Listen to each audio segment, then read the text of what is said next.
$32 billion from the United States. Hey, I know what you're thinking. Hey, that that money could probably be better used here. Yes. Correct. India collects 14.3% of total global remittances. It's almost like it's their strategy. That's the problem too. This is a game, because I know people love to use that old George Carlin quote, it's a big club and you ain't in it. I think that can sometimes be lazy because it's just easy to sort of paint the elite, those in power, and just blame them for all your problems. Here you do have at least two governments. You have the Indian government incentivizing their citizens to come work and steal jobs from Americans, jobs that you very easily could do, many jobs that you want to do, right? The low-skilled labor you were told Americans wouldn't do, then you were told, oh, the really highly skilled job, the engineering job, the tech job, you can't do. And then somehow we ended up with also truck drivers and factory workers. Basically, no jobs are reserved for you in this country. So the Indian government is incentivized to send people to abuse our immigration system because they make more money off of Indians working in the United States sending money home. And then, of course, you have those in power in our government who are beholden to corporate lobbyists who want cheap labor. Okay? None of this benefits you. If someone wants to argue, if the remaining libertarian who still has a subscription to Reason Magazine is watching right now, please comment. Let me know how this is good for the American public. And by the way, the best way to follow me, the best way to not be beholden to any censorship or download the Rumble app, follow me on Rumble. You'll get automatic updates or notifications when we're live. You don't get a bunch of spam notifications. Key fact number 2. H-1B visas, no surprise, are a huge source of these remittance payments to India. So according to this analyst, Swaminathan Padmanabhan. Pretty good. Swaminathan Padmanabhan, say it right. Padmanabhan. We roll the W. Shawarma panda. Indian H-1 and check it out. Indian H-1B holders send $20,000 to $25,000 home annually. Now, in September, Trump signed that executive order raising the H-1B fee from $2 to $100,000. So I think it's $2,000, not $2. Oh, sorry, $2,000. Crazy. Sorry, I don't know why I'm getting it $2,000 to $100,000. But let's be honest, $2,000 is rounding error at that point, considering the cheap labor, they work at a much lower rate than Americans. Yes, admonish me, rightfully so. Good news is you can check the sources in real time. I'm an idiot. Now, from $2,000 to $100,000. Jeez. It's a 50 times increase. I love it. See, I can do the math. Fantastic. Great job. Americans can do math. That's right. So if that rule does persist, right, India stands to lose $6 billion in remittances annually by the year 2031. They'll all go into effect. You may not like Donald Trump.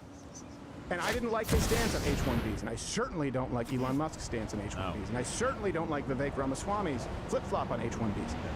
But in this case, Donald Trump is the only one to do this, and he stands nothing to gain, but you do. Can you recognize that? Respect that when people say he's not doing everything he promised? Well, this is something that he didn't even necessarily promise. It's kind of a middle ground, too. Yep. Yeah. It's, hey, sure, if you want to bring in and it should be no problem, if you need to bring in someone who is so skilled that you can't find an American to do it, you're probably paying that person quite a bit more than $100,000. Yeah. You're probably paying them half a million dollars, right? They would be a CEO, executive level. This is what he promised to do according to the bros that we talked about yesterday. This is economy. This is making sure that Americans have jobs and spend that money here in the United States and drive our economy. How is that not doing exactly what he said he was going to do? Well, the podcast conservative bros, they just want lower marginal tax rates. Well, they're wrong on everything they said. I'm just saying, even according to their rules. I agree. Key fact number 3. This, again, has all been a concerted plan with the willing participants in our government, but largely by the Indian government. So the Indian government uses these remittances to offset trade deficits and to build foreign exchange reserves. So 3% of India's GDP, it comes from remittances. Think about that for a second. Almost nowhere in the natural Indian world can someone make the kind of income in India that they will make here in the United States, so they send more money back. India benefits from taking part in a, I guess you could say, orchestrated invasion of this country. They also game the H-1B visa system with lobbying, staff placement. We've covered that. You can go check the links and the references. We've covered this quite a few times. And starting in 2026, This also, by the way, we're looking at, and this is not enough, remittance taxes would be 1% in the one big beautiful bill. So 1% remittance tax, but at least someone's going to try doing something. I have been championing this for a long time, but far more than 1%. You almost might say like 50 times more. They just get the best of both worlds, and the only people who get the short end of the stick are Americans, because Americans aren't leaving to go work in India on that. That's the problem. Like a cap or something like that. Like 50%. Tax every single thing, but I'd say there's a cap on how much money you can send and then it's taxed. 50 cents on every dollar taxed. And I think, by the way, the remittance tax needs to be multiplied by 10, but I'll take for at least 25%. Any money that you come here and you make sending out to another country. You know what? And that solves a big problem, because you know who's not doing that? People fleeing communist nations. It's your job to improve your own country, not to take from ours. Right. That's it. And here's what I will say, too. Just think about this for a second. You know the Band-Aid fixes don't work, because then it's a technicality. They go, well, that's actually cruel. If you just lean into it and it's so full-throated, language test, civics test, you're taxed, the company's punished if they pay less than the median salary. You don't get to send money home. You have to provide proof of contributing to your community in some capacity. It leaves no doubt where people are going, oh, there's a new immigration policy in town. By the way, I really get how people used to complain about the lighting being too dark when you put it side by side. Yeah, It happens. People are like, did he get work done? No, I'm not lit like a scary campfire story. It was my own choice. I was like, I don't like bright lights. they're like church clothes. With the yellow behind you. So, here to talk about this, because we also want to provide you with both perspectives and balance. You're here to talk about all of this, is our remittance correspondent, Pajit Patel. All right, welcome to the show, Mr. Patel. Thank you for having me, Mr. Crowder. No, it's Crowder. Okay, Mr. Proud Boy. Whatever. Okay, my pleasure. Let me ask you about this problem of remittance here right now. But no, there is no problem. Yeah, there's a problem, a big problem. Maybe a more pressing problem. Are you, by the way, standing on railroad tracks? That's right. I am catching a train No, that's really dangerous. You're actually on the tracks, Pajit. because that is where the train is going. Right, and it looks like it's coming right at you. How about you worry about you and I will worry about me. Well, right now, I'm worried about the freight train barreling down at you. No, Steinman, no. No, the train is coming right at you. But not to you. I want to talk about remittances. Fine, dude, whatever. You're gonna get smoked in 3, 2. But no, I will smoke you. No, Okay, you Tim, put it- cut it. I don't want to see this. Doing the smoking. I don't want to see.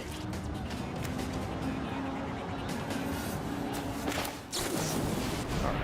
Well, Tool Man, set up the Zoom call in the future. Oh, It's- my Vishnu, no. Oh, my Let's set up the audio too. A little. my arm too.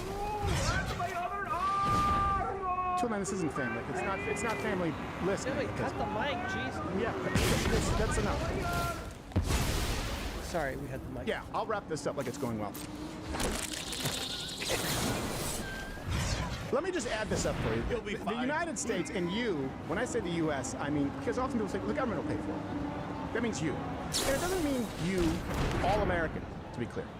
The left, the Democrat Party, is the party of super wealthy billionaires, the too big to fail, the Jeff Bezoses, the Bill Gates, right? Those who run Google, Alphabet, YouTube, Disney, and those who don't pay any federal income tax, depending on the year, 43 to 47%. Last we checked, I believe it was 43.7%. They vote Democrat. Lower middle class Americans, all the way up to wealthy, not including billionaires, vote overwhelmingly Republican. You, the American worker, the one who makes this country actually work, you are the one footing the bill. Let's look at some of this money. Up to $451 billion, right, is what you are paying, what it costs you. Illegal immigration alone, $451 billion. $200 billion in remittances annually. And then, not to mention, the number anywhere, they don't quite know, anywhere from $250 to $521 billion in annual government fraud. That doesn't mean wasteful spending. It doesn't mean discretionary spending. It means vapor, gone. We have no idea. That's at least $1.1 trillion annually. You can talk about slush funds, where the money comes from, and how it has to be appropriated. We're talking about over $1 trillion each year. that benefits the American working people. 0%. Do you feel like you're in boiling water? You're the frog in boiling water at this point. Which part of this pisses you off the most? Which one? Is it the illegal immigration? Well, you can't necessarily blame those people for taking advantage of the system, but it's wrong that our government has allowed it. Is it the remittance payments where people actually take money from this country that should be given to you to do a job that you are qualified and willing to do and sending it to a third world nation? Or is it just the, $500 billion in fraud that, I don't know, your guess is as good as mine. Which one bothers you the most? None of this benefits you. That's the reason for Donald Trump. That's the reason for the mandate of an act. And the left is still fighting it. They don't get it. They don't understand it. They don't know the storm that is going to be coming for them. They always thought it was going to be this civil revolution where there'd be a socialist uprising. And instead, this, and I want us to avoid a civil war, to be clear, but if it does happen, if there is going to be an uprising, it's from the American contributors, the American workers who have been screwed, and they're not asking for a handout. They're just asking, we're asking you guys to stop the handout. Which brings us to Reddit retards. But before that, last week, country singer Zach Bryan, and I use the term, this is the problem with country too. It's just tractor rap where they just fake being country for street cred. Not very representative of the American people anymore. Yeah, when It's more folky too, by the way. Yeah. All right, I guess yeah. it's country, add some neck tattoos and spacers. Yep. Yeah. Leave the shirts. I'm a country boy who shops at Hot Topic. Those are still around. Hey, what are your thoughts on Nightmare Before Christmas? Shut up, I hate you. So Zach Bryan released his new song, Bad News, and it has this blatant anti-ICE messaging, which, the left is happy about because they love country. Beyonce doesn't. Bryan, who served in the Navy for 8 years, is a country superstar. His music has reached 16.2 billion streams on Spotify. And just last month, he set the record for the largest ticketed concert in U.S. history. Listen to his new song. My friends are all degenerates, they're all I got. The generational story of dropping the blind. I heard the cops came. Cocky motherfuckers, ain't they? And I was gonna come bust down your door. Try to build a house, don't build no more. But I gotta tell Is that authentic country sunburn or My Chemical Romance under-eye makeup? I think he was slapped in the face.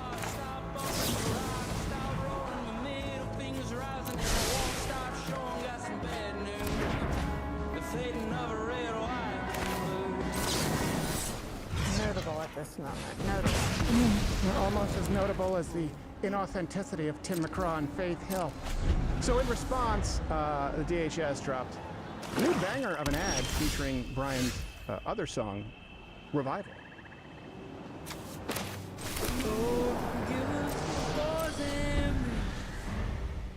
We're having all night revival. Some call the women and some will steal the Bible. Oh, save my survival. Baptize me in bottle of beans with Johnny on the vinyl. That's just, yeah. Even you listen to that song, you're like, oh, it's not.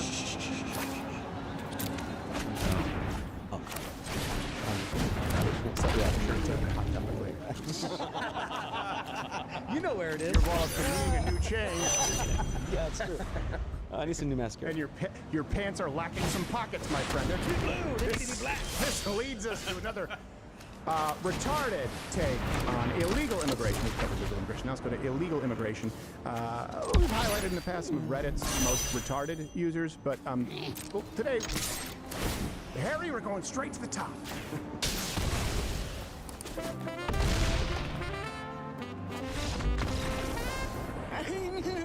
And I just love it when those in positions of power expose themselves to be what we always knew they were. It's so fun. The Reddit, or one of the Reddit founders, and Mr. Serena Williams, Alexis Wait, what? Ohanian, am I saying that right? Ohanian.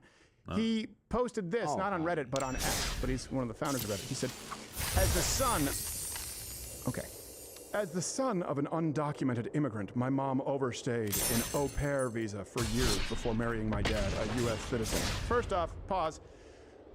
I know au pair is one of those new terms like It is. au pair and doula that people use to just sound like they're more cultured, but it's my understanding is that it's a different name to cover for the fact that dad is probably banging the nanny. You guys comment and let me know if I have that about correct. Yeah, I think it depends on how good your au pair is. Yeah, exactly. And she's got nimble fingers. Ugh. My mom overstayed an au pair visa for years before marrying my dad, a U.S. citizen. It's deeply personal. Reddit wouldn't exist if ICE had come for her. Well, don't present it with a better butterfly effect. That would be a dream.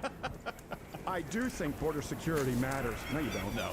But it shouldn't come at the cost of crushing lives. You mean like being sent back to the country whose flag you wave? A sensible amnesty/legalization policy, like what Reagan offered in 1986. Like that's going to work on us now. Could strike a better balance. I do love that we don't have the deity worship of Reagan anymore. Good president. There you go. Wasn't perfect.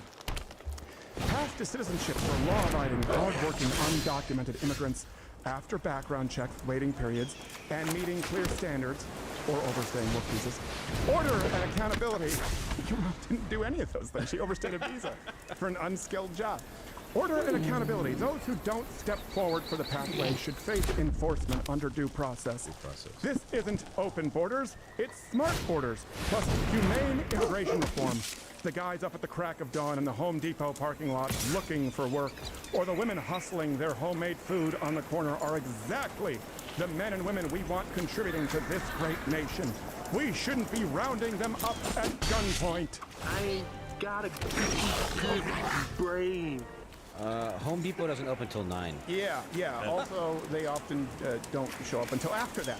Also, okay, how are people showing up at Home Depot to work jobs that Americans worked for a very long time and are willing to work right now? By the way, I worked in construction. I was horrible at it. Or women hustling their homemade food on the corner. Did we have roadside stands? Used to. Before people, yeah, we almost always did. Back in the day. What about cities that have lawsuits against restaurants have lawsuits against cities like in San Diego where they have illegal immigrants selling cheap food outside restaurants who can't pay their bills now? Right. Yeah, exactly. Well, the left also opposes food truck, right? Because of the culinary union. But if it's an au pair who overstays her visa, the macro point is, how are these people contributing to this great nation? How are they contributing to this great nation when they are simply doing jobs or work that Americans were doing and are willing to do, but doing it cheaper because they come from third world hellholes and, that money's enough. How are they contributing? Not just contributing. Let's change contributing to building. We think that's fair. How are they building up this great nation? A nation that fails to move forward, to continue to build itself, crumbles. Contributing could be negative too. Sure. Like the situation that I just described. A lady selling tamales outside of a restaurant that also sells tamales. Yeah. You're contributing, but what are you contributing? The foreclosure of this business? Listeria. Hysteria. Wow. I should have done with E. coli. It's more mainstream. I went with an esoteric foodborne illness. Okay, let me address this here, Mr. Ohanian. I want to make sure, Alexis Ohanian.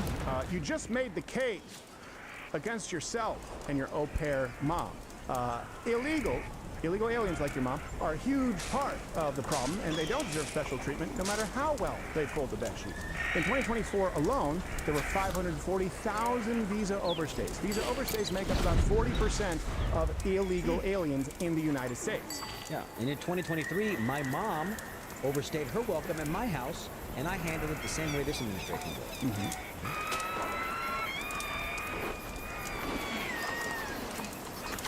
Should have signed the guest book, Mom. She's fine. She's fine. I mean, she can't walk anymore, but that's kind of a good thing. Checkouts at noon, late checkout at 2 if you're a gold member. 201, you're out the window. Yep.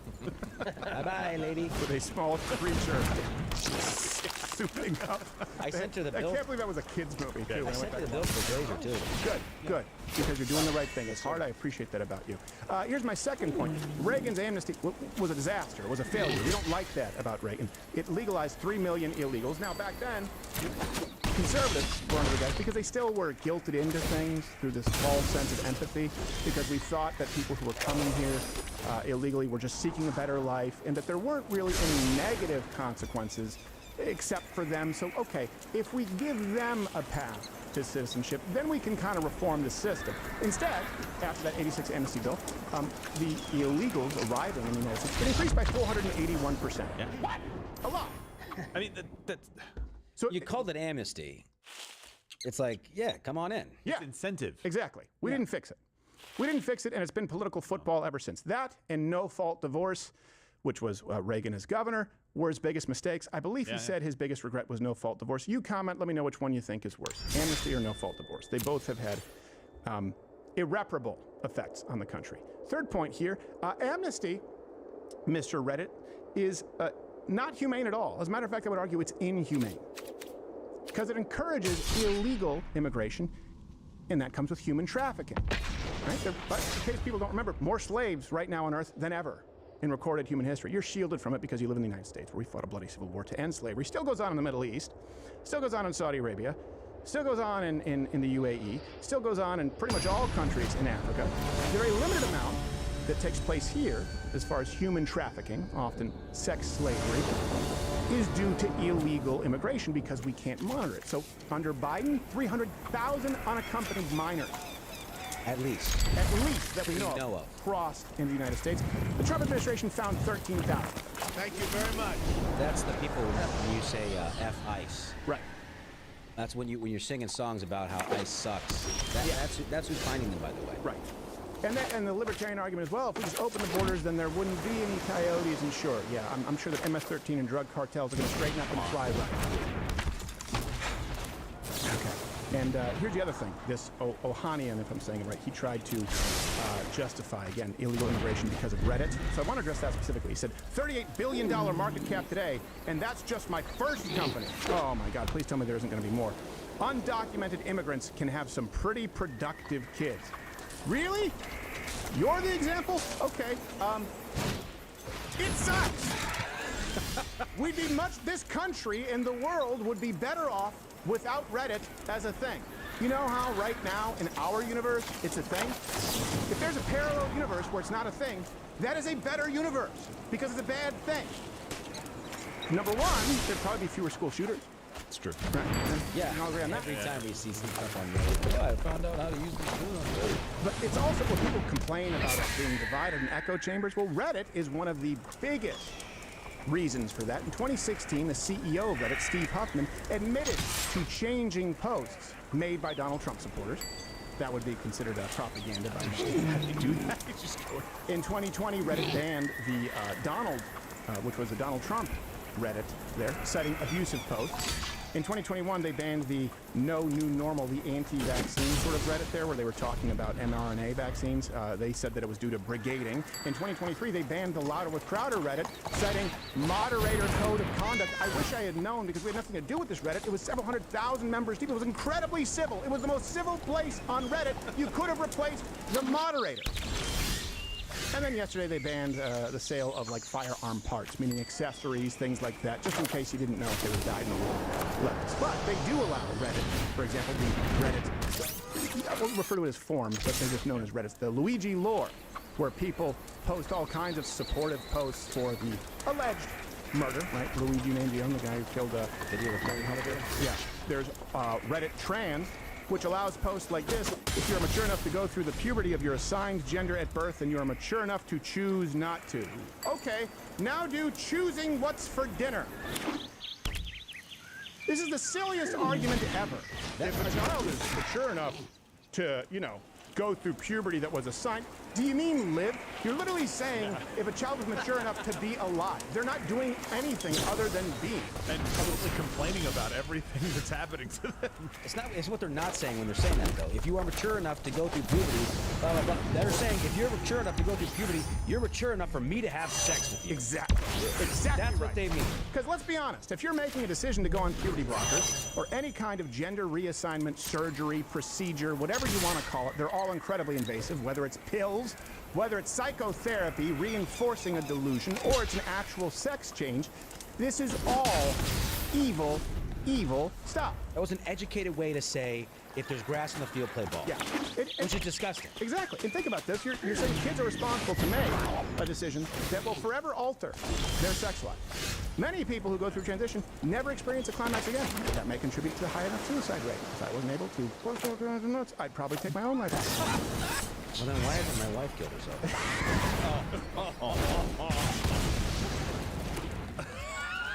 It's hot potato that I don't want to play with right now, but we'll get back to it. We'll get keep moving. But think about it. If you say, yeah, you can make a decision, oh, well then they must be of age to consent to sexual decisions because they're consenting to a decision that affects their sexuality, not just their gender. They try and separate the two. You can't. But it involves sex organs. Not to mention, Reddit, all of these Charlie Kirk posts, he did deserve it, and his family deserved to see it.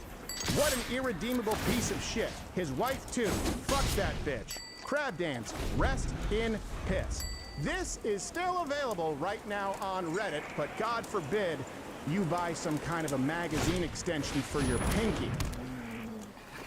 I mean, listen, I think it's good to pick a fight with this guy, and apparently he took some notice of us picking a fight with him because he responded. Oh, what did he say? Yeah, well, he responded to the post and he just said their kids can be really, really effective job creators. So So it was the Oh, so you're still saying that? So being really, really effective at creating cesspools of filth and sadness where the human soul goes to die? I will say this, and this is ad hominem, just so you know, because I think I just deconstructed his argument quite a bit as to why this case is proof positive that we do not need to have some kind of amnesty and why we are not better off with Reddit. But I will summarize it with, you are a piece of shit. Well, so we did respond that the Sinaloa cartel and ISIS are really effective job creators, to which he responded, that's your comeback? Come on, do better. Well, just to be clear, I didn't respond that. That must have been Lane the Brain. Yeah, because you guys know I don't really manage my own Twitter. It's usually taken from something I say on the show. But that is clever, Lane. Hey, you're welcome to come on the show and do better, Mr. Reddit. Yeah. Make the case for your mom, the au pair overstaying her visa, and how that should make or determine our policy and how this country is better off because of Reddit. And you know what? It's not even an outlier that makes the case, because it's all shitty. But even if it was, it still wouldn't make the case, because what we're dealing with is millions upon millions of people who are coming to this country who have no desire to be American, who have no desire to benefit this country. And you know what? I understand it. I can't blame them. They're looking out for their family first. I got it. We need to have a system that doesn't enable them, because we need to look out for American families first. That fair? I think that's incredibly fair. That's an incredibly high risk to take, by the way. So let's assume that, yes, he's right, that some of these kids can do some amazing things that benefit this country. Can? Not will? You want to roll the dice every time you want to put this country at risk to have, like, essentially open borders to see if, perchance, maybe somebody's going to come in here and do something good worth having? Now do it with abortion. Yeah. Right? The only difference is we're actually talking about a life not being proactively terminated, so hey, maybe that... And by the way, I fully acknowledge, maybe that kid could have been the person to cure cancer, could be the next Hitler. It's a 50-50 shot. I know, but I don't have the right to kill people. Hey, right now, if this is live on CNN, it's the Chicago mayor, like 4% approval. He was the one who said Republicans want a Civil War rematch, I believe. What? Oh, yeah. He says, let's see what he's saying right now. By the way, that's the look of a dumb face. To those protesters, I mean, What's going on? Access. What I've always said is that we have to peacefully assemble, and we do that non-violently. In Chicago? You silly bitch! The city of Chicago is known for its ability to stand up and to resist peacefully. So of course we're not condoning any. I don't think you know what Chicago is known for. No. But that also includes that the federal government cannot unleash tear gas and shoot pepper balls at journalists for just showing up to do their job and to cover the news. This president has intentionally worked to escalate violence in the city of Chicago and cities across the country. Quite the feat, escalating violence in Chicago.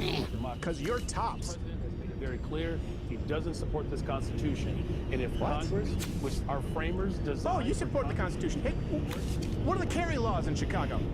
Huh? Anyone know the carry laws in Chicago? Since he's Mr. Constitution?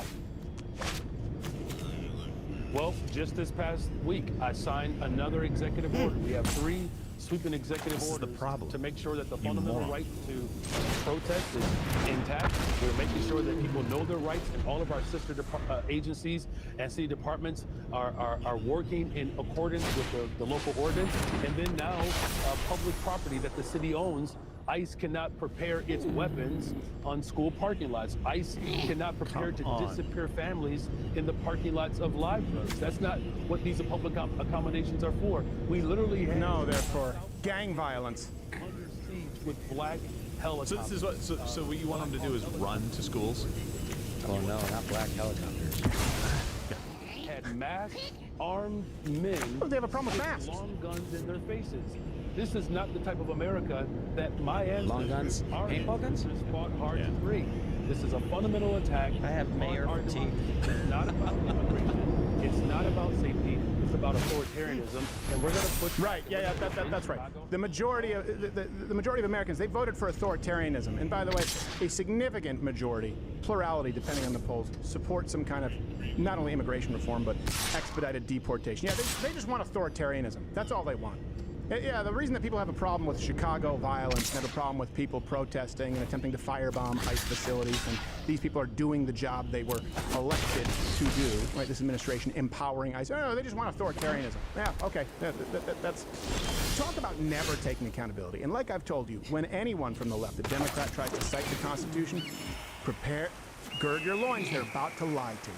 Yeah, every single time. And by the way, this guy, he cites what he is doing to try to protect Chicago as these are the very things that he's doing to get in the way of the federal government. Just to be clear, you missed when we covered this, ICE is enforcing the law, getting people and taking them out of the community and deporting them. They are being prohibited from doing that by protesters and people trying to get into the way of their job being fulfilled. This guy and his police are not responding to help ICE when they're in trouble. Yeah. It went out over the air. We covered it. Chief of the Watch or something like that said it, so I don't know exactly what official that was.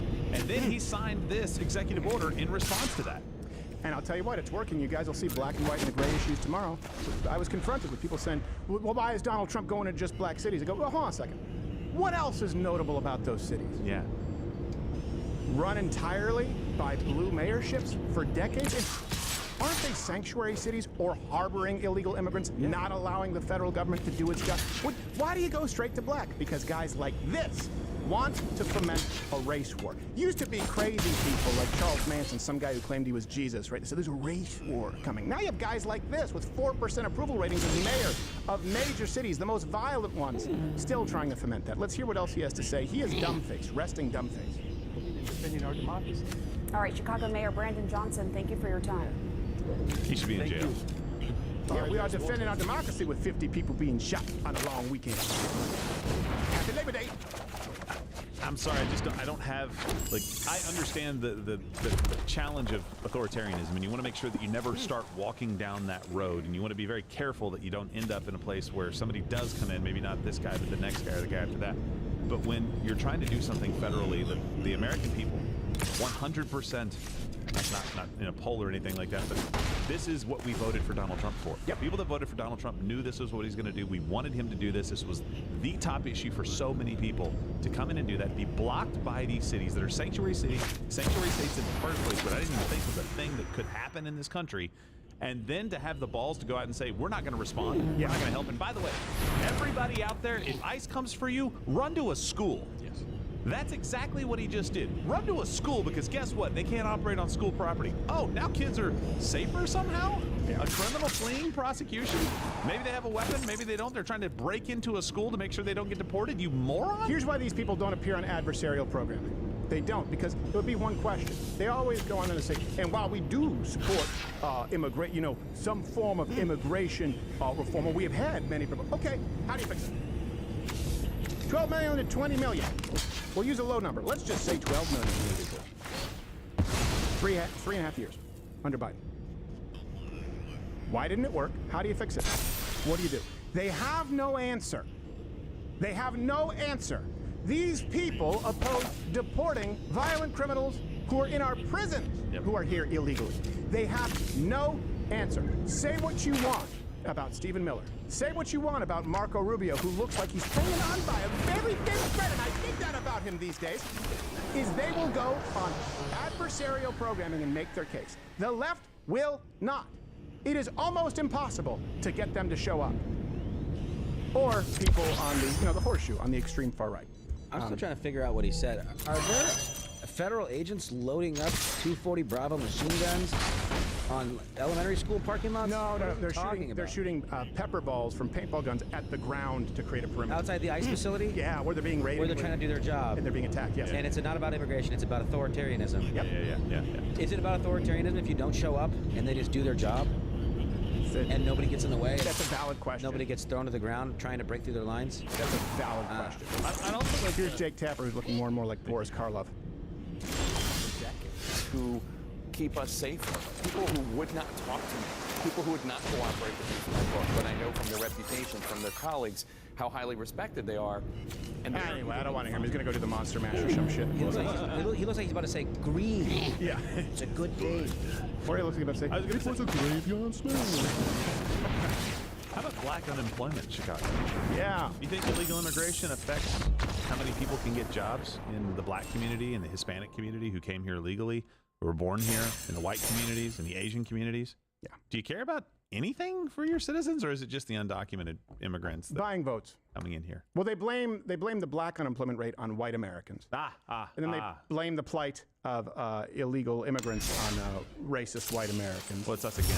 Yeah, and then they just, if you just have a path to citizenship, and they blame the trafficking, the human trafficking, on I guess just circumstances. I don't know. Would anyone ever ask them, hey, 300,000 unaccompanied minors under Biden?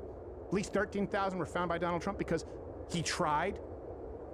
Why didn't you guys do anything? They'll never appear on adversarial programming because they can't be pressed. Their ideas don't hold up to scrutiny. Yeah. We're still waiting for an answer back from the professors, by the way, at the university's named at the Change My Mind. Still waiting. $10,000 for you guys out there to your school. All right. Here's another one. Hey, because the left, they do this, right? They say, hey, the right is authoritarian. They say the right is fomenting violence, right? I said the left is violent, changed my mind.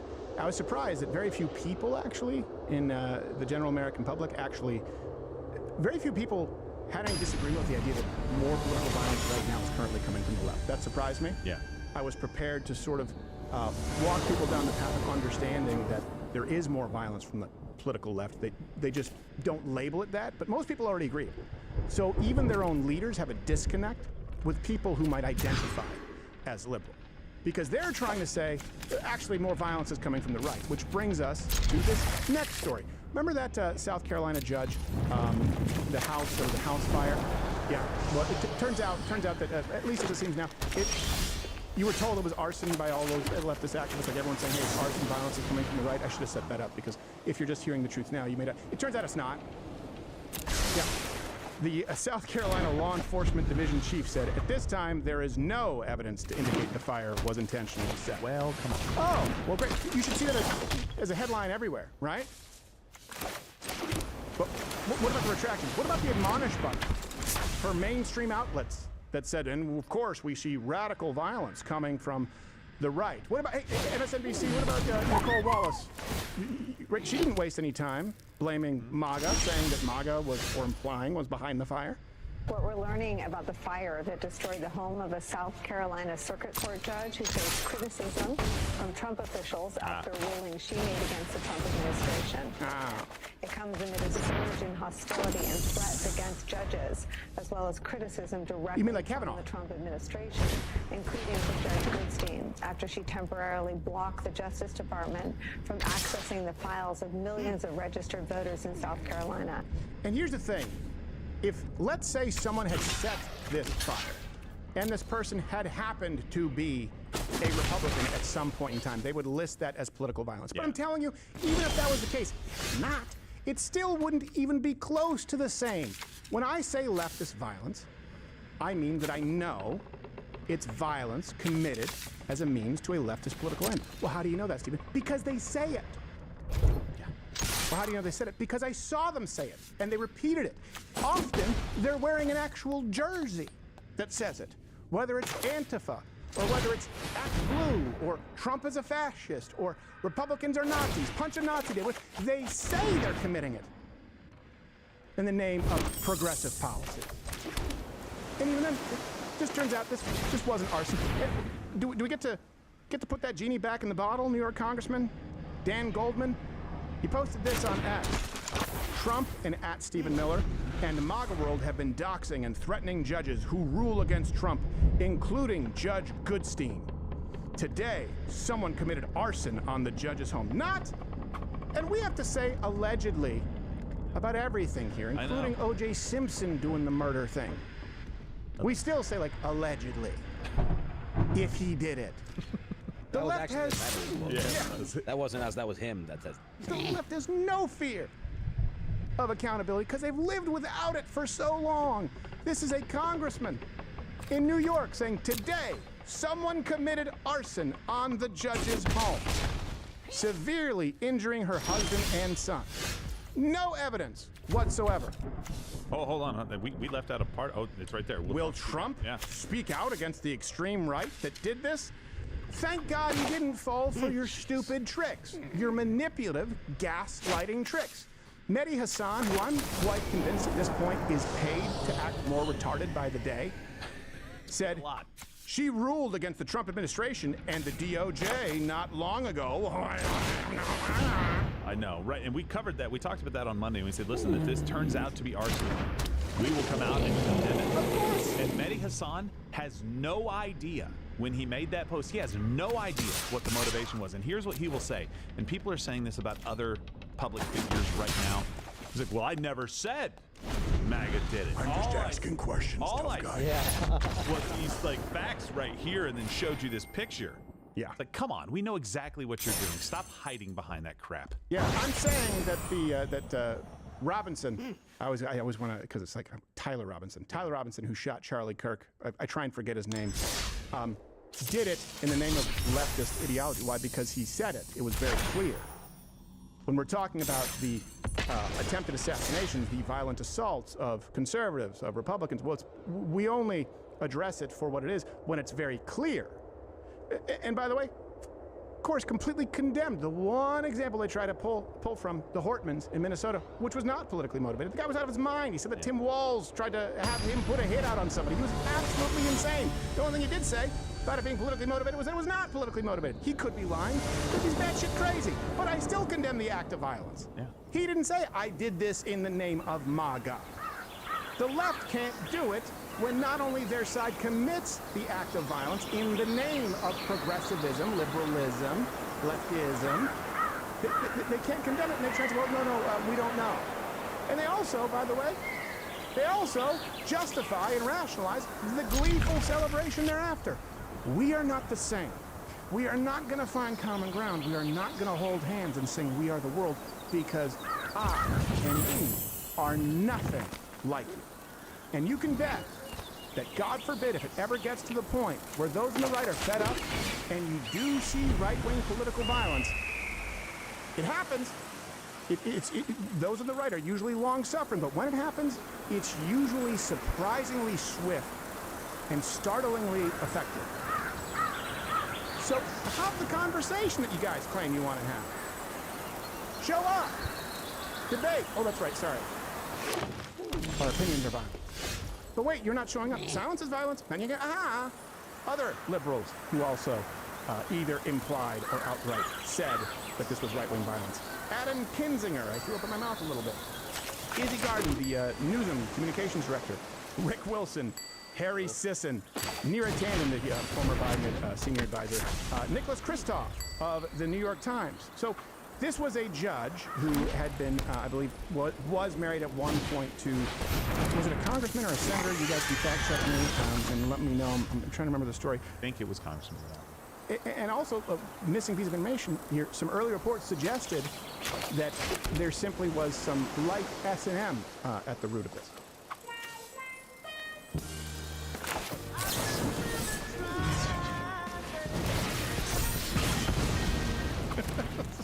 Hey, Listen. what you do in your own boudoir. Hold on, let me just One fact that escaped me, and I think it escaped a lot of people, is that they say that they recently ruled against the Trump administration. That was a month prior to this fire. And it was about the Trump administration getting access to voter data, I believe, or the voter rolls in Virginia. Is that really the thing that you're going to go and burn down a judge's house over? Yes. I mean, let's just That's say what that it's like a politically motivated thing. Okay, like, what's the thing? Look back here. Did this judge rule against anything? Yeah, but it's just some voter thing. It doesn't matter. I'll just say that she recently ruled against the Trump administration. There you go. Done. That's the headline. What is it about? Well, it's something that people really don't know or care a whole lot about. Also, there's a case to me that this judge kind of ruled on both sides and ruled conservative in quite a few cases, too. Yeah, Noodles, you're about to say something? Her husband is former South Carolina Democratic state senator. Okay, that's her current husband? Okay, because I know she was married before. So I didn't follow the love triangle so much as the left lying about political violence. But here's the good news. Not really good news, sad news. I don't have to lie about political violence to tell you that there's still plenty of it.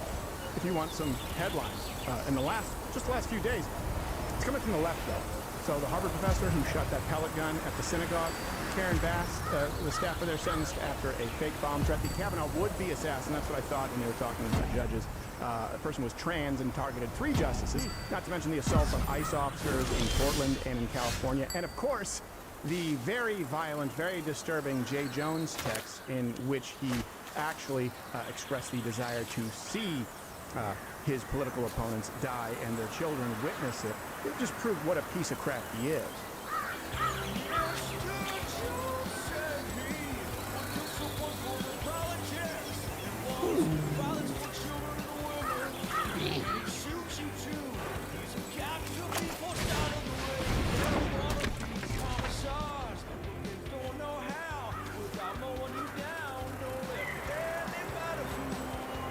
I'm still a supporter of Joe Jones.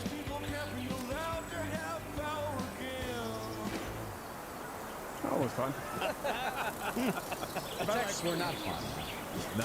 We're about to actually get going to Rumble Premium here in just a second, by the way. If your Mug Club is Rumble Premium, Rumble Premium is Mug Club. If you're not a member, we are funded entirely by viewers like you. You click that button, join up, $99, you get this wonderful hand-etched mug. You also get 100% more show. The Friday show, you get the entire experience ad-free, all these other shows, as well as the new AI offerings that are pretty impressive. It's a great bundle. Comment. Perplexity AI. Perplexity. Perplexity. Yeah. Perplexity.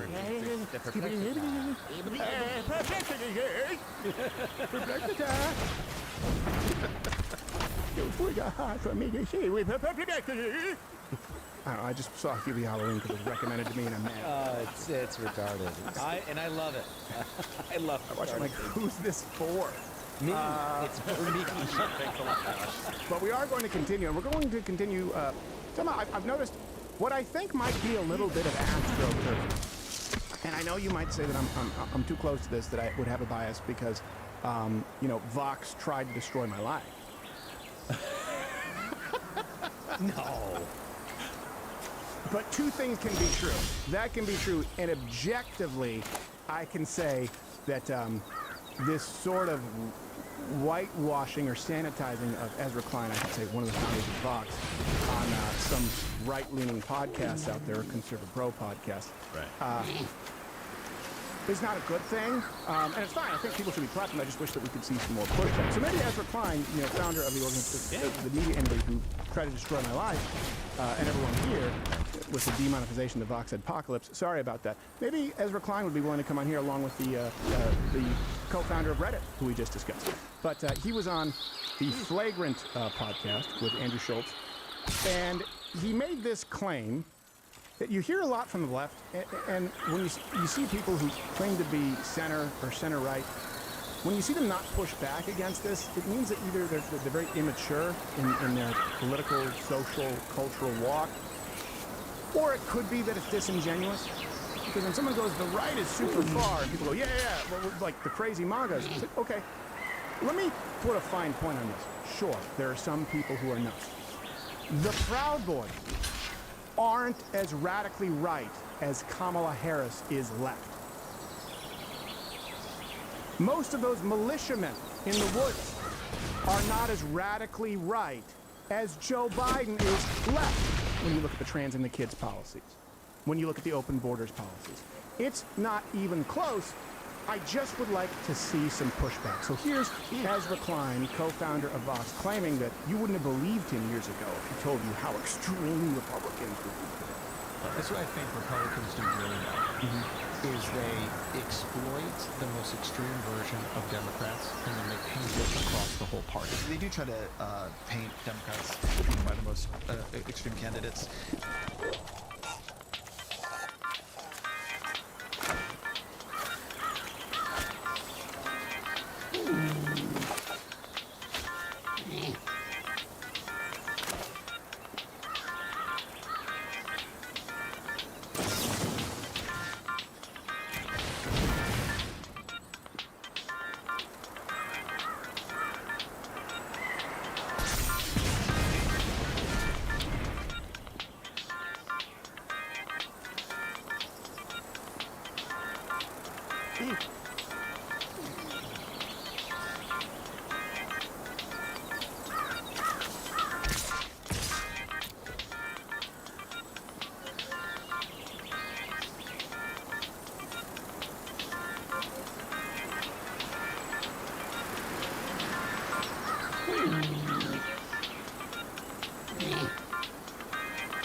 This is what I think Republicans do really well, is they exploit the most extreme version of Democrats and then they paint it across the whole party. They do try to paint Democrats, by the most extreme candidates.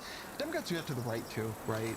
The thing that has happened on the right is they have embraced outside. Right? So I always think about this. If I had if I had been a liberal substacker in the fall of 2024, I was like, "Okay, people, you don't understand what's coming. If Donald Trump gets elected, he's going to make Kash Patel and Dan Bongino the heads of the FBI. He's going to put RFK Jr. at HHS. He's going to try to make Matt Gaetz like the attorney let's general." play this game. You've been like, calm down. That's ridiculous. Yeah. It's a little, you can't define the Republican Party by its most extreme wing in some, way. It is its most extreme wing. That would have been, I would not have... What a weird laugh. I would have found that far-fetched. It's fake. Far-fetched. Okay. So I'm going to play this game. I'm really looking forward to playing this game. I'll go with the anecdotal first, taking what he believes are the most extreme examples to make a point. Okay. And then I'll bring that back to the mainstream Democrat platform. So he says, Dan Bongino and Kash Patel. By the way, can you tell me their most extreme views? Tell me their most extreme views. That our intelligence agencies are corrupt? Let's go with... You mean the basis of 74 movies? Yeah. Yeah, no kidding. Someone call Oliver Stone. Okay, if I were to tell you, you would have called me crazy. If I told you in 2015, or let's be honest, in 2019, that you'd have Rachel Levine, the trans pediatrician who served as Biden's assistant secretary of health and looks like Lindsey Graham banged Twisted Sister.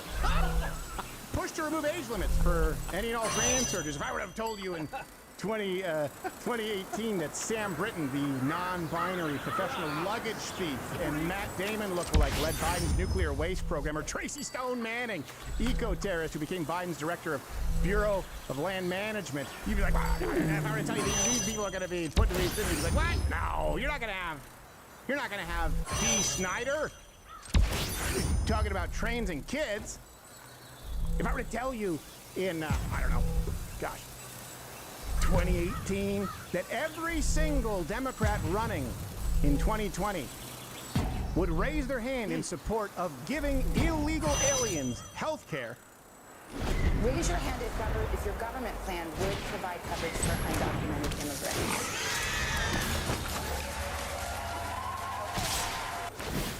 Crazy. If I were to tell you that the 2024 Democrat nominee Kamala Harris, in case you've forgotten, she probably has in a drunken stupor, supported taxpayer-funded trans surgeries for inmates.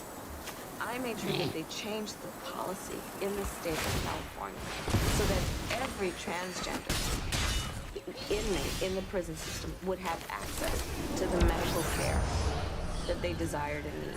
You'd say, stop straw manning, plus she's a drunk.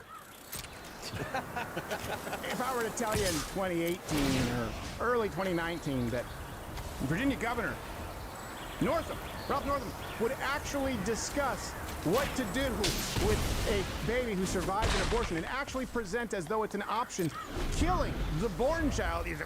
Come on, stop straw manning. The infant would be delivered. The infant would be kept comfortable.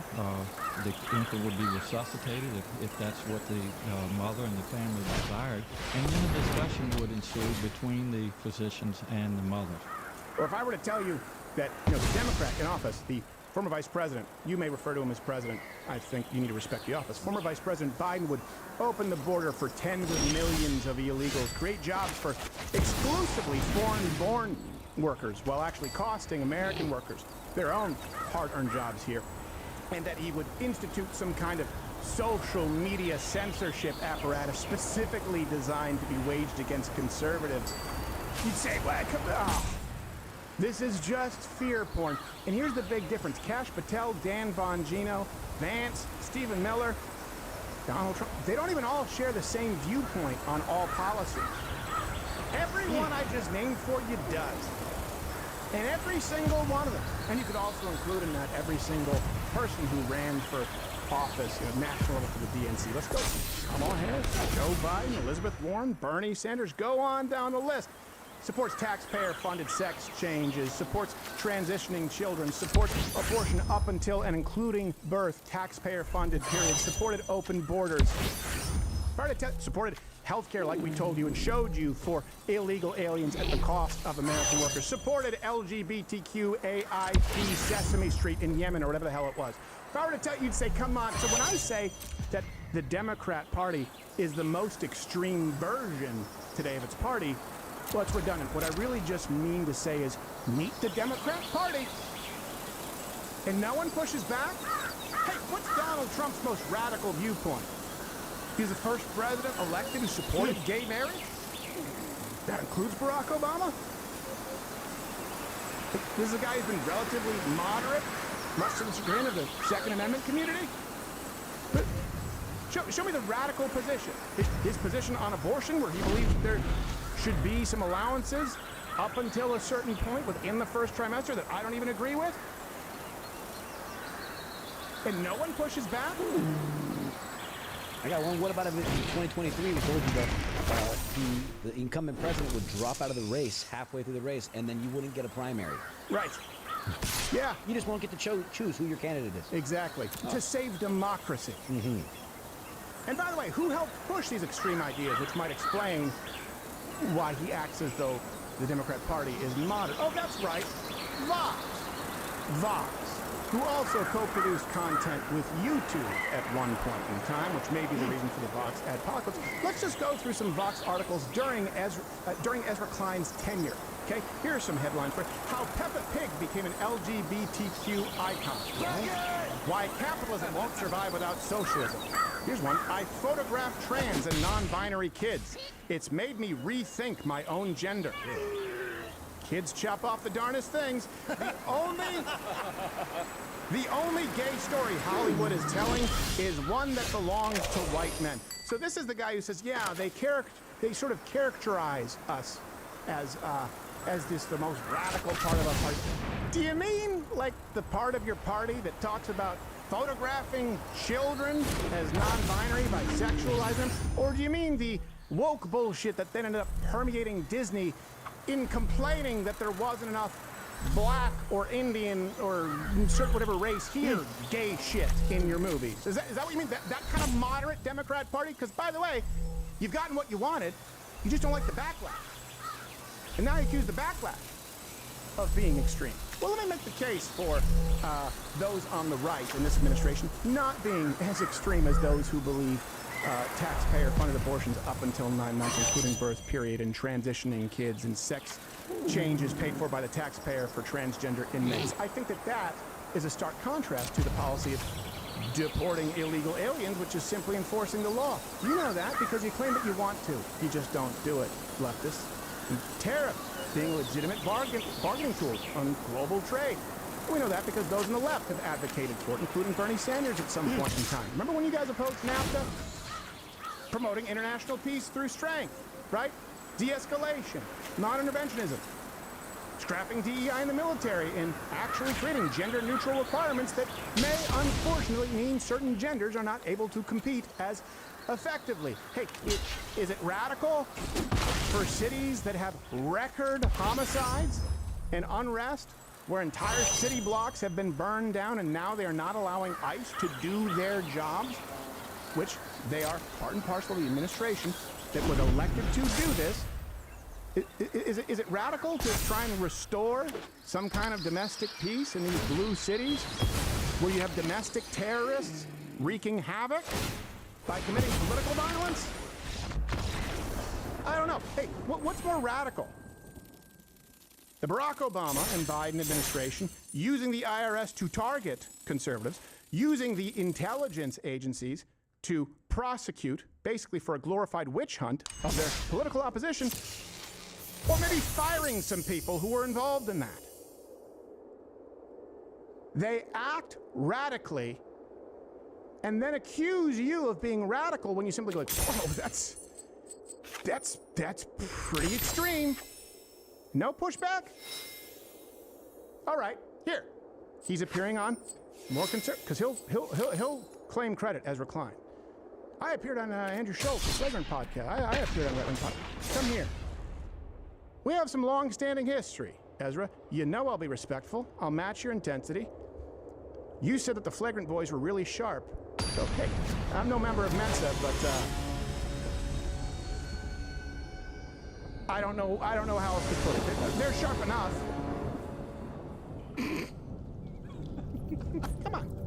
Come on, come get you some.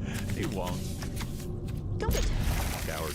I tell you what, I'm not nearly as sharp as the left's sharpest. Their equivalent of conserva bro? Is it their? I think their social bro.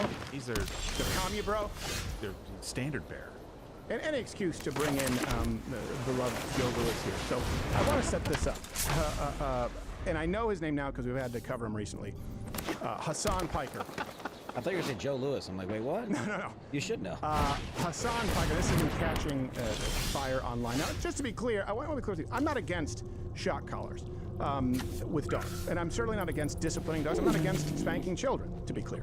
I am against people who have animals they have no business taking care of and not knowing how to handle the animal, treating it like a commodity, and inappropriately disciplining or mistreating a dog because they don't know anything about dogs, which makes sense. He comes from a culture that reviles dogs. Sure.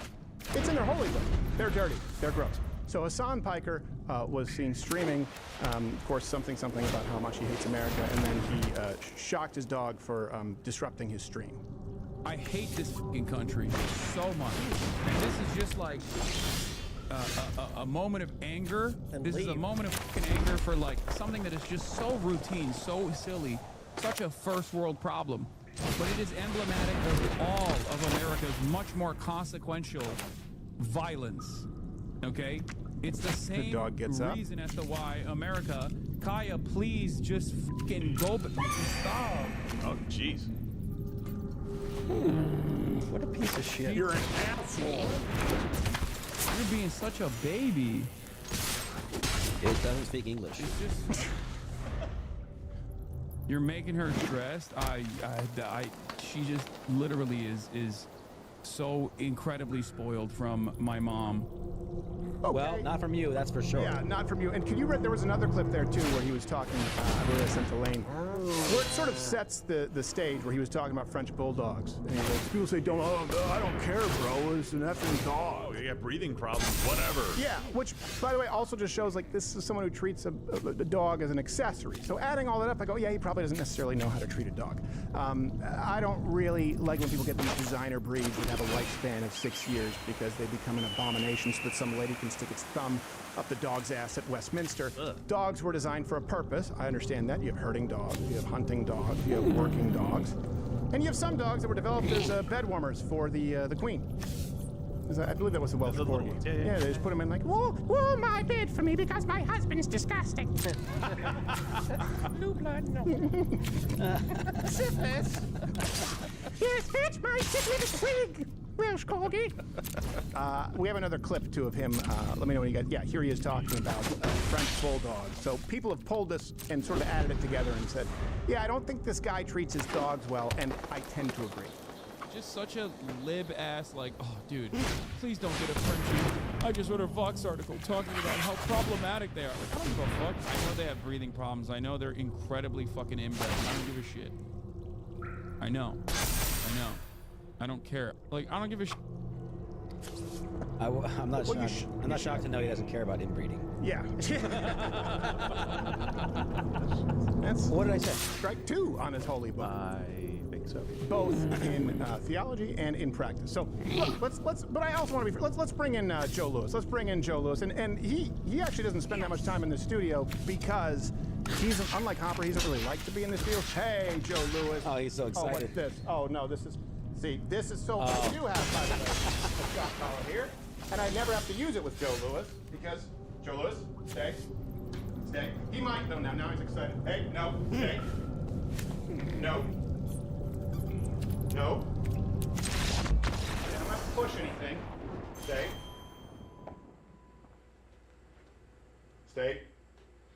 And when I use the vibrate because if he runs out outside, I tell him I have to get. I don't know where the food went though now. So now he's right over behind. Oh, he knows. Yeah, he sees. He knows. Where is it?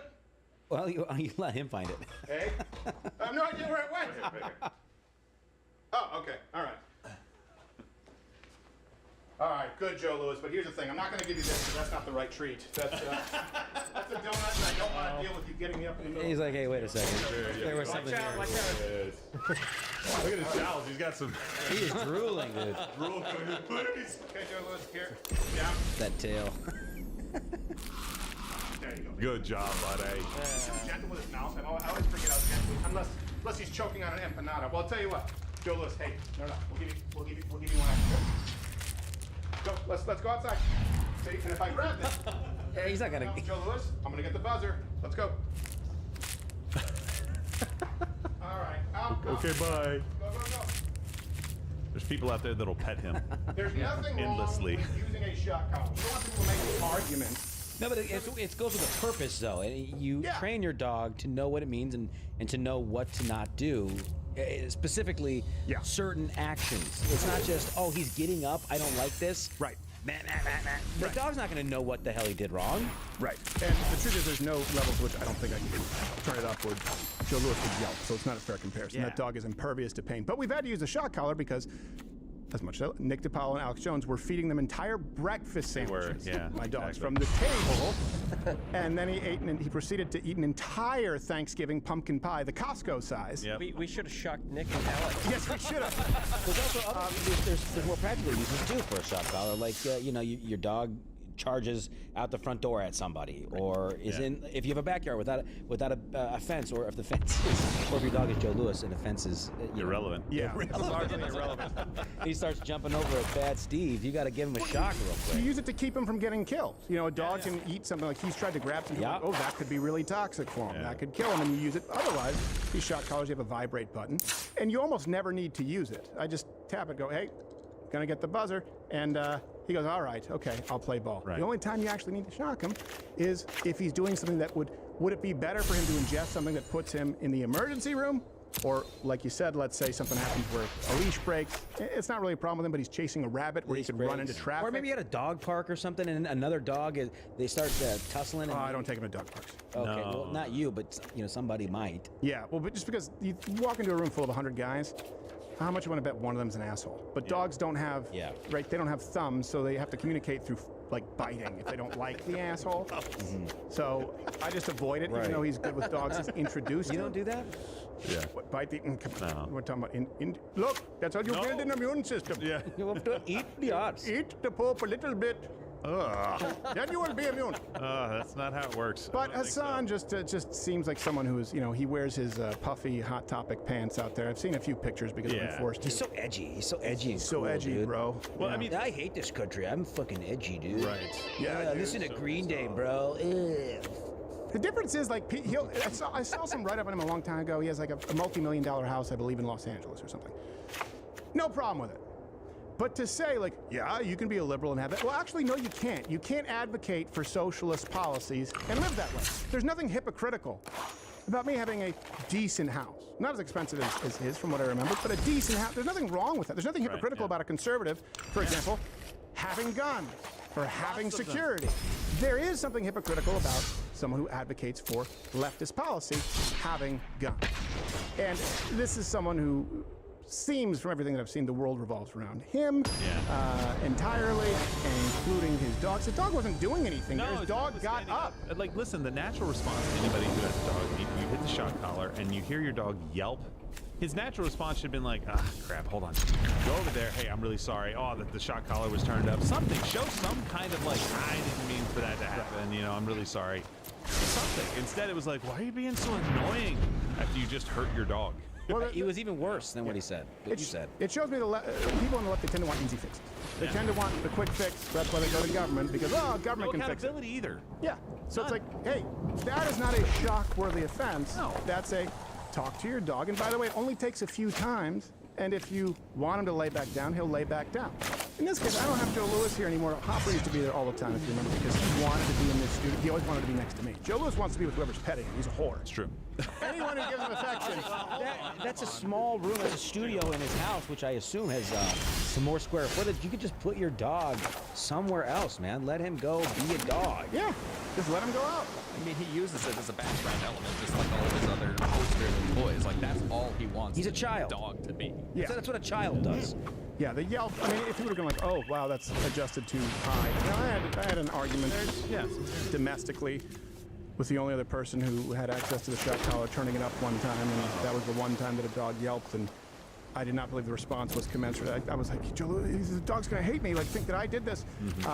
I think it's pretty important to be responsible, a good dog owner, especially if you have a dog that's a powerful breed. But a lot of people out there just treat dogs like toys. It's also why I don't think everyone should simply rescue a dog because they feel bad for it. That may not be the dog for you. Yeah, we had to do that this weekend.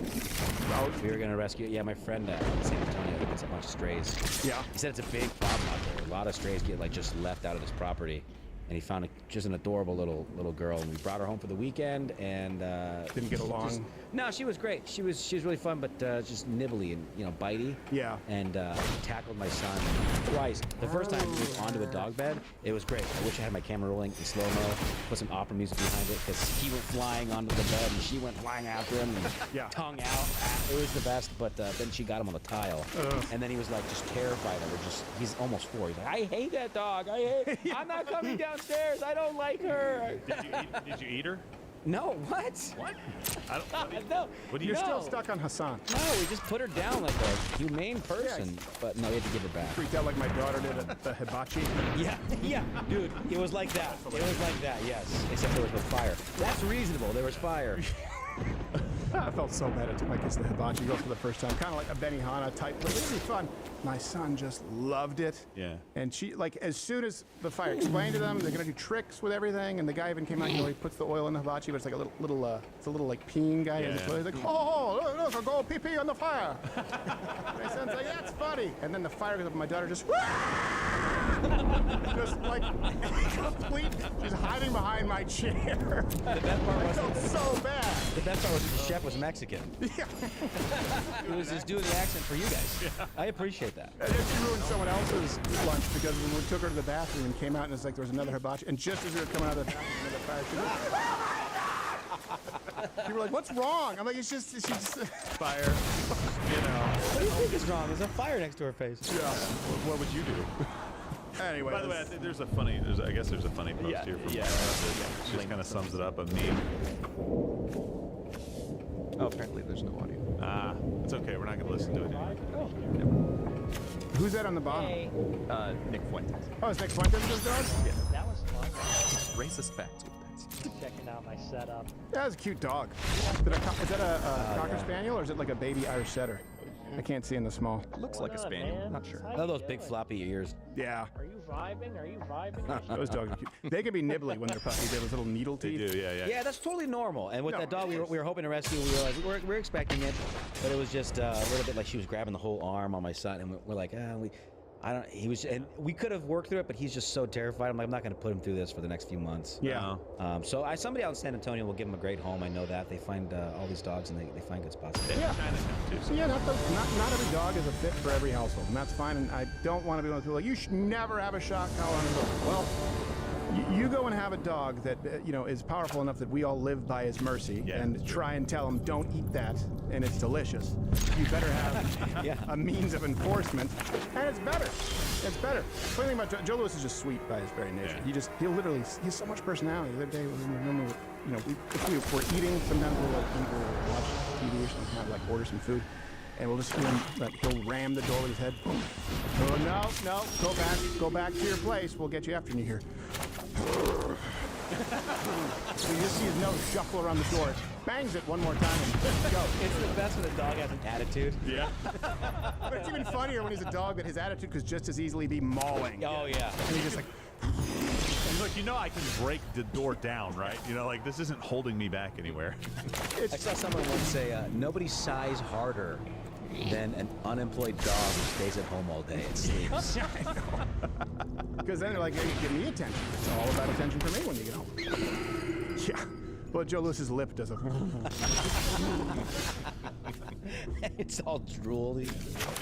He's a great dog. All right, we're gonna. One quick thing. I don't know if they have this, but can we get the AOC clip? Oh no. So, did she say something stupid again? Well, yes, but not again. She said something that was predictably gonna hurt.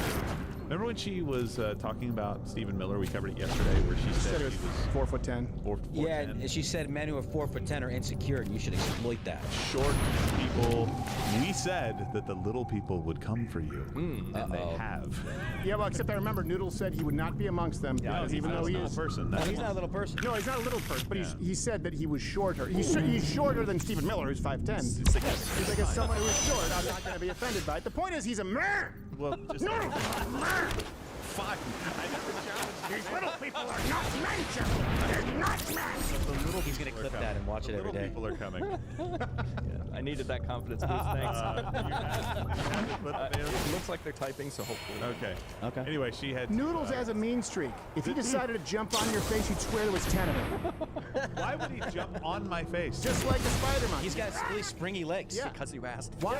Have you seen him hop before? They're very springy. Yep. That's what they say about him. That's why they call him Rip- Noodles, rip- because he springs like a noodle. Rip your face clean off, Gerald.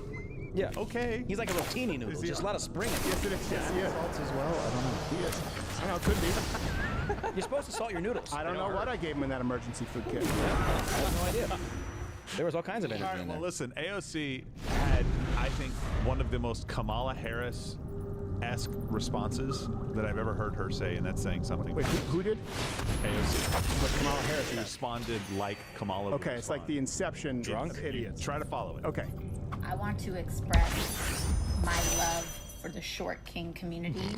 I don't believe in body shaming. Right. I am talking about how big or small someone is on the inside. Okay, you said outside. You said like 4'10". No idea You said outside. how tall.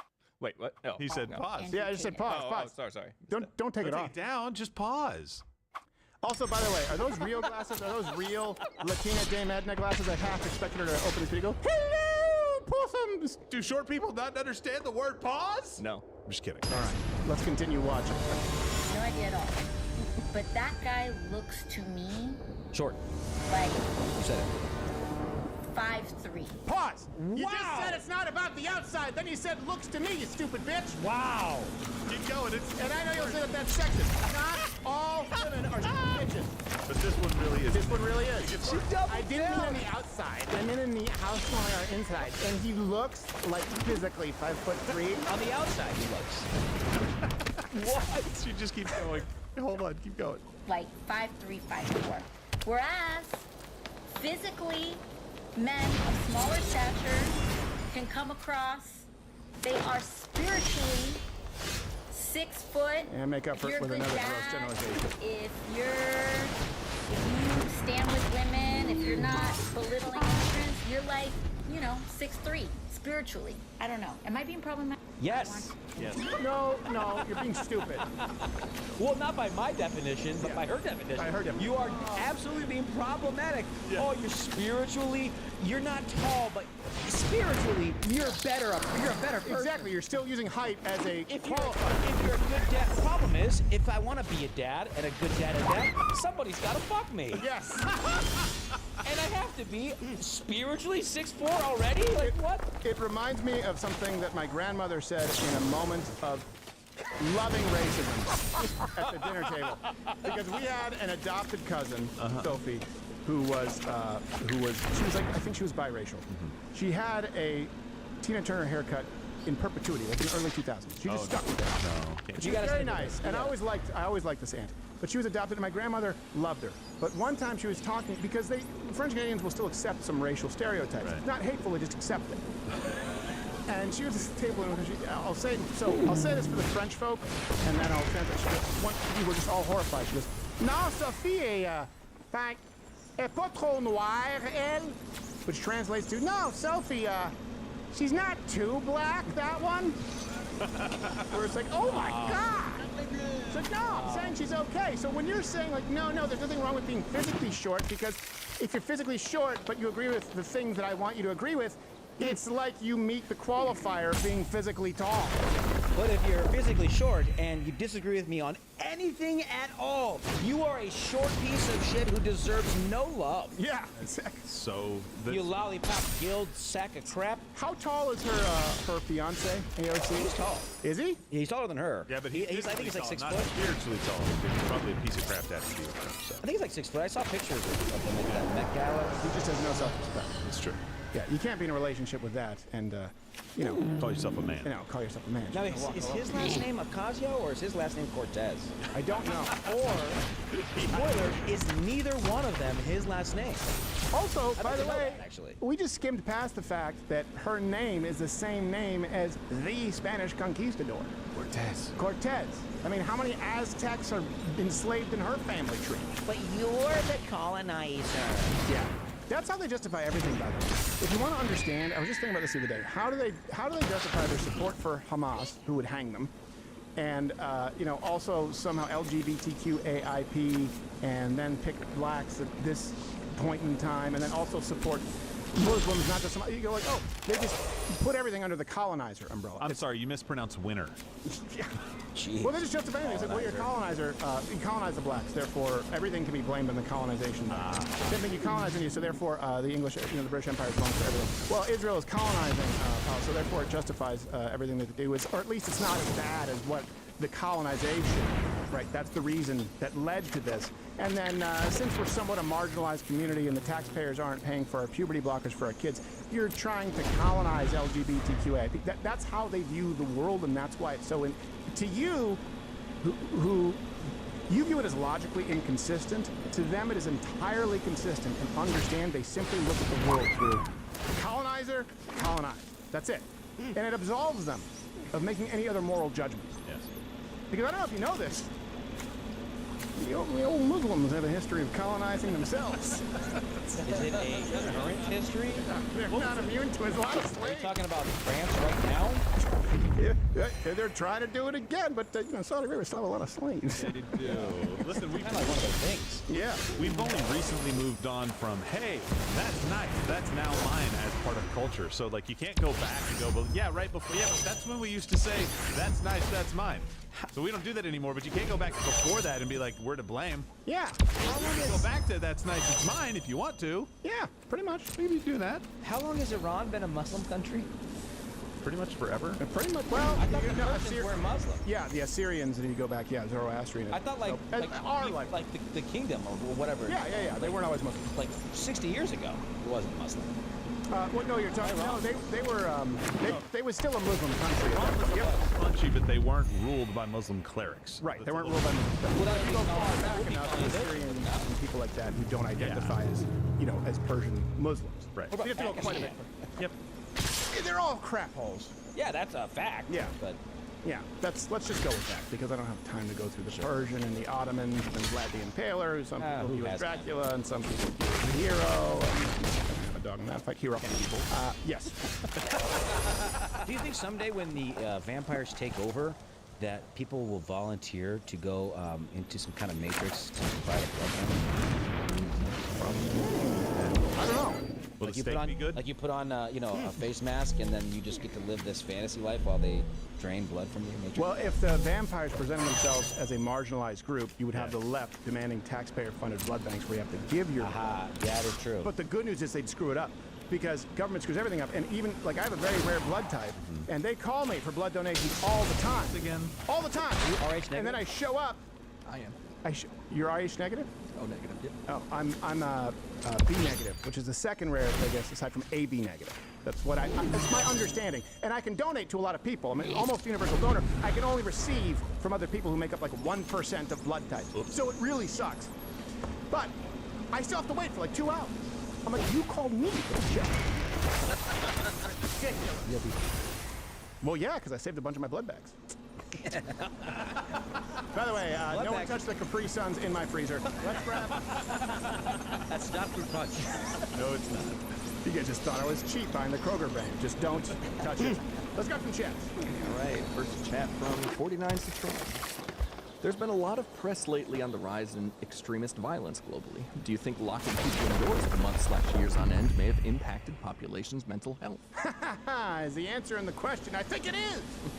Because we told you that would happen, and many behavioral scientists and many doctors who were witnessing it real time, but unfortunately not the science, said that you were going to see a wave of mental health calamities for years to come, and we are seeing that take place now. We're seeing the effect. So yeah, I think that had an effect on it, and I think you combine people getting, people not socializing during incredibly important formative years with the proactive spread of mental illness and normalizing of mental illness.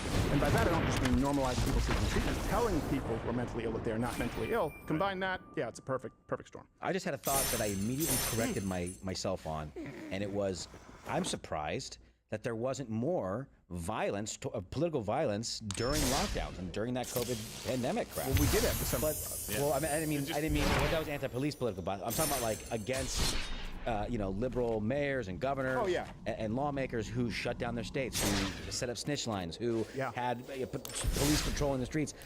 But then I realized, that's because it would have came from the right. Right. If it had been reversed, and if it had been right-wing politicians and lawmakers who had locked down the country, 1,000%. Right. There would have been governors, mayors, lawmakers being assassinated in their homes, of course, in the streets. Instead, the left supported never-ending lockdowns, and then they also went out and attacked people in the streets. Because they knew it was going to derail Donald Trump's re-election. Yeah. I mean, let's just be honest about what that was. Yep. That's why the lawmakers encouraged it, for sure. Yeah. Yep. 100%. So they can say, look at Donald Trump's America. Right. Oh, you mean the one where people aren't getting their way? Yeah. And that's how they act? Yep. Okay. By the way, they weren't getting their way with the first black president ever. Apparently, we were still more racist than ever because Black Lives Matter started then, and so did the Ferguson riots and the Dallas PD assassinations. Yep. Next chat. All right, next. Not buying it. Next chat from Curtin147. What do you think the end game is for keeping the government shut down, as it's been almost 1 week now? You know, I thought about doing a segment on this, what the left is saying versus what the right is saying, and kind of what the truth is. And what always happens is the left, they say, we want to open it up, and they really want to hold it hostage by some kind of a policy. Like, that's right, they want to extend all of these health care benefits to illegal aliens. The crux of it is really, I don't know if they refer to it as the Affordable Care Act tax credits or subsidies, but I believe that those are set to lapse at the end of 2025, and then you would see premiums double because people would realize how unaffordable the Affordable Care Act is, and so the left wants to extend it. They think they have Donald Trump by the short hairs because they can pin that on him. So as leverage, they want to extend this, by the way, to all illegal aliens without the stipulation as well. So they're playing political football with your future and your tax dollars. If you want to know the truth, the left is, they never start, they might do something that's better for you, the American worker, incidentally, but it's never their starting off point. It's buying votes. Always. Next chat. All right, next chat from Amanda DeNice one. Question for the crew. How do we continue to live in society with these people whose minds can't be changed? They flip-flop and lie, but most importantly, they want us silent or dead. Recognize those whose minds can't be changed. Don't waste your time on them. Now, you have to be honest with yourself, though. You can't absolve yourself of actually having conversations with people whose minds can change. And you know that that's true. Otherwise, Gen Z males wouldn't have swung so hard right. You wouldn't see the change with Hispanic males. And that could switch back, by the way. So you still need to do your part. But I would say at this point in time, it's more important to protect yourself from those who not only would commit violence against you, but who wouldn't do anything to help you, save you, protect you while violence is being committed against you. And that's far too significant a percentage of this country. Recognize those people, mark them in your mind, give them a wide berth, protect yourself, and focus on those who will have conversations in good faith and whose minds you can change. I used to think that it was more of the population than I believe it is now, just to be clear. That's the big difference, right? The big difference between me today and me 10 years ago, even 8 years ago, is I really was a little bit of an idealist who thought that almost everyone's minds can be changed, whereas now I go, okay, because I know that there is a finite number of minds who can be changed, I need to do a better job of identifying the difference between these two people and it's of more value to those who are willing to have a conversation in good faith to see that there are many who are not. There's value in those people identifying themselves and showing the world who they truly are. So when those people, if I know that they're going to justify or rationalize the violence, whether it's the Charlie Kirk assassination or Antifa or riots, if I know that they are, I want to get them to that point as quickly as possible so that everyone else can hear and I can go, okay, great, well then we're just not going to agree. That way you can spend your time on someone who's worth your time. Next. All right, follow up on the shutdown from the night. With it shifting more authority to the president, do you think the Dems have backed themselves into a no-win situation? Well, hold on a second, but I didn't see the first part. So what are your thoughts regarding the shutdown? With it shifting more authority to the president, do you think the Dems have backed themselves into a no-win situation? Well, this is one where they both, as far as optics, could make the case that they've backed the other into a no-win situation. I just think it depends on how this is handled. So the left right now, they're preparing to try and say, see, Donald Trump always wanted to use this shutdown to basically cull, the federal workforce. And I'm like, whoa, careful, you can only get me so excited. I hope he does. And if at this point in time, it's like, oh, hey, we're going to trim, Yemeni queer talks, queer TED Talks? Sure, great. I don't know. It depends on how this will all play out. That's really more of a question of messaging. And I know we have black and white and the gray issues tomorrow, but I did want to at some point kind of do what the left is saying regarding the shutdown versus the right and what's correct. Right now, they're both kind of playing a little bit of a game of chicken. Obviously, I agree that the right is correct because I believe there should be no benefit whatsoever for any illegal aliens in this country, full stop. And next chat. All right, next chat from Dart 20918. Due to states' rights, why isn't the governor stepping in on crime-ridden cities? I'm getting upset when Trump has to step in. Is it a gotcha from the left for Trump's legal overreach? He's forcing them to take the 20% on issues. They will, whatever Donald Trump says, they will disagree with it. Yeah. They will say Donald Trump bad. I'm not surprised they didn't start opposing gay marriage when he was elected. I honestly think that they want this. I think that they want this this result. They want the National Guard being sent into their state. They want to refuse it from their state so that another state like Texas can volunteer theirs and be sent to Illinois, because then it gives them the, the position of, whoa, look at this tyrannical government. Wow, another state invading our state. Whoa, we got to get rid of this guy.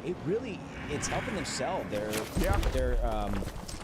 slant that this is a tyrannical, authoritarian government, and they love it. They love every second of it, because what's not happening is people are not being gunned down in the streets, but they get to make it look like they are. Yeah. They get to show videos of federal agents pointing a paintball gun at somebody and going, wow, look at this. They get to show a police up-armored vehicle with a guy with a paintball gun on the top and call him a sniper. They get to call guys with pepper ball guns on the rooftop saying, rooftop snipers firing at American citizens.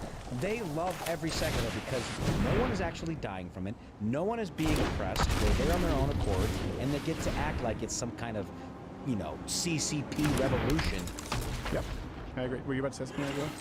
No, I think you're right. They are being forced into this position of, obviously, cities that have been crime-ridden for a very long time, that have leftist policies. We've talked about this before, over and over and over again. The flashpoint is ICE right now in Los Angeles and Portland and Chicago and pretty much anywhere in the country right now, even in Dallas with the shooting that we had here. And I think Trump is doing a masterful job at saying, we will on the troops. We'll send troops. And then saying, no, and actually coming out really hard against it, but then also not doing anything about the problem. Yeah. And I think what he's done differently in Chicago, or what's happened differently, I don't know if the president really affected this or not, but Chicago has gone a step further than anybody else in saying, okay, now we're signing executive orders for the city, from the mayor, saying you can't use any of these facilities that are owned by the city. You can't be on that property at all. And also, we have the recording. The mayor tried to come out and say, well, it was just a miscommunication. We have the recording. Yeah.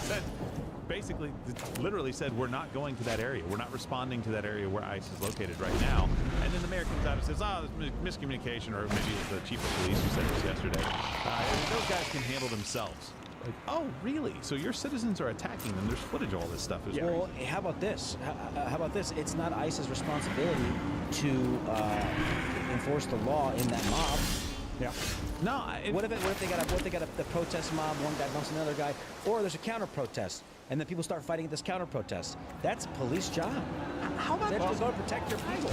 Call ICE. Listen, the reason, and Tom Homan said this. We played it in a video yesterday. And by the way, if you want to understand the importance of it, go listen to Tom Homan in the interview that Stephen did with him, where he talked about the 5-year-old boy in the truck dying with his dad, or talked about the young girl who had been raped, and he saw the innocence that was stolen from her that she would never get back. Go talk to people that have opened up tractor trailers full of dead, cooked human beings, okay? Then come back and tell me that it's compassionate to have this kind of a policy. But they are just trying to do their job. And Homan said, if you would just tell the courts or the police officers when you arrest somebody who's not here legally, just to call ICE so that we can come pick them up safely from you. Instead, you release them back out in the community, you don't call us, and now we have to go find them. Yeah. And now it gets dangerous for everyone. The ICE officers, the person they're trying to find, and also people around them. I can tell you what, and I can prove it. Okay? So 2-minute shot on the clock. First, the left is always playing political football. Why? Because they're trying to gain votes. And they will play anyone off of any other group at any given moment in time if it's politically expedient for them. Okay, let me set this up. Would it be a fair generalization, not all, to say that conservatism in general, we tend to have a negative view of government. We tend to view it as bloated, bureaucratic, right? That's why all anti-government crime, even if it's Antifa blowing up an ICE building, is listed as right-wing violence. Right? That would be a fair generalization. Typically, conservatives are anti-big government drive. Okay, if you accept that. Would it be a fair generalization to say that in contrast, pretty consistently, the left, liberals, progressives, are military. They'll say military-industrial complex, right? They'll talk about how the day that the Air Force needs to host a bake sale to buy bombers when our schools are paid for. Those would be fair generalizations. Okay. But then you see the political football play when you realize how inconsistent the left is.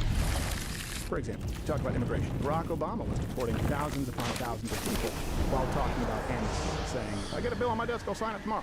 He was pretty aggressive in deporting because he knew that that would be bad for his future prospects politically because it would harm the American way. Well, that's not necessarily consistent. Same thing if you look at Democrats and they're anti-gun, but they also are surrounded by a bunch of security officers, right? If you look at a lot of the policies from the left, they are remarkably inconsistent. They're anti-national. Or you look at the left and you go, hey, hold on a second, we have free and fair, we'd have secure elections. There was the Election Integrity Commission, I believe it was, is what it was, with Amy Klobuchar and I think Bernie Sanders, Jimmy Carter, Elizabeth Warren, if I'm not mistaken. And then they go, well, no, actually it's most free and fair. An election where there was less verification because of mass mail-in voting. Well, that's not consistent. Their actions will depend on what they need to do to purchase votes at that given moment in time. Here's how you know. It's pretty consistent. You wouldn't say that the right-wing party, because the left tells you right-wing party, conservatives are kind of radical. They want to destroy our institutions. Let me ask you, anyone want to make the case that Donald Trump, J.D. Vance, or you could go to Kash Patel, Dan Bongino, that any of them have taken aim proverbially on police officers with guns? People out there in the field, police officers with guns? Or have they consistently had an issue with the institutions, the guys with pens, right? The bureaucrats, that's very consistent with the view of bloated government lending itself to corruption and wanting to downsize government. Contrast, people want to fight for their cities, they're anti-police officers. They want to defund the police. They have stand-down orders, right? Really, when you look at this, they want to defund the institutions. Our institutions are paramount. By the way, the ICE enforcers here are Gestapo. None of that is consistent. What is consistent is those on the right having a consistent distrust of those pushing pencils in Washington, D.C.'s, maybe calling the shots, not those who are putting their lives on the line, having to make real-time decisions. The left, it can be any given institution or any given job on any given day. It could be a police officer who they say are racist and massacring black people in the streets today, and tomorrow it could be the FBI because now it's being weaponized, but a few months ago, a couple years ago, they were telling us to trust them, trust the institution. They are playing political football. And then they'll do the same thing when they try to say, this is tyrannical. Chicago, because the National Guard is going in to do the job that a city has forbidden the federal government from doing. People being deported, that's a national policy. Now they could also assist with it, but don't, because they want to claim that. And they want to use the optics and say, look, these people are being sent in, it's fascism, it's a tyrannical government. Okay, let me ask you this. Before Donald Trump sends anyone in, you're living in Chicago with record shootings depending on the given weekend. Right? Record gang violence. It's a very violent city. Let's put on the shelf for a second that it's effectively a sanctuary city. You have a bunch of illegal aliens contributing to crime, but you live in a city before the National Guard has come in with record violence, and your local government has said, you can't protect yourself. We're going to do nothing to fucking stop it. We're actually going to accidentally create the environment that is most perfectly hospitable to lawlessness and violence. But we're going to bar you from being able to protect your person, your property, and your family. Well, where were you guys back then on the tyrannical conversation? Seems a whole lot like tyranny to me. I don't know. I'll look into it. Maybe I need to have my memory jogged. We'll talk about it tomorrow. This seems like tyranny, doesn't it? Tomorrow. It seems that most Americans right now agree that race relations as of late in this country haven't been stellar.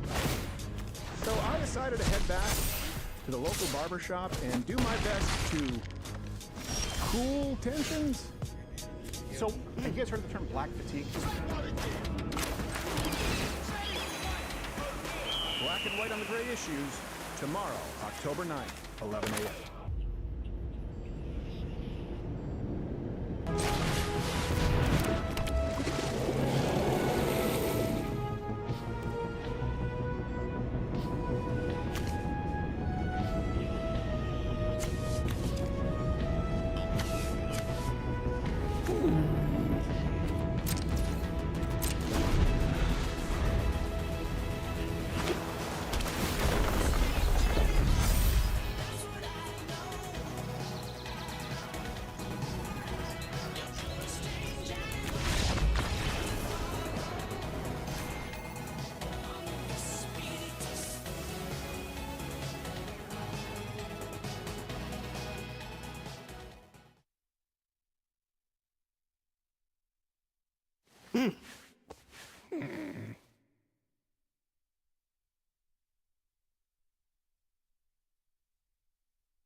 About the Chronic Special Needs Plan. Enrollment ends December 7th. Click to connect with United Healthcare today about the only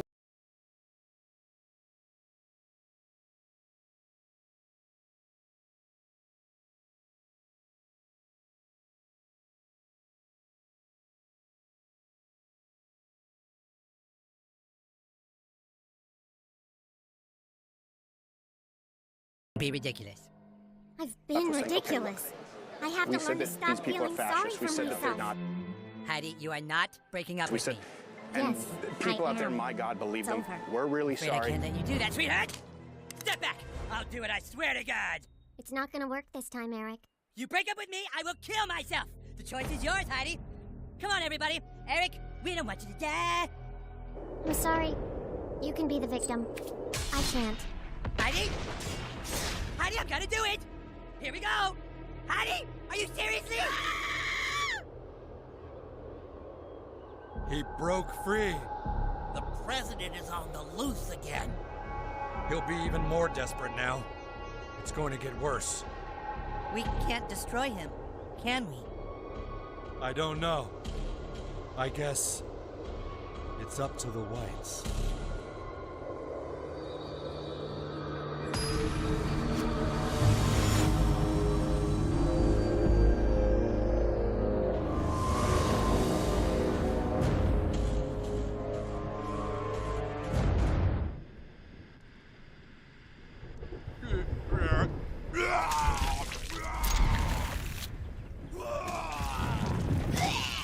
Who would want to put their penis in a coworker.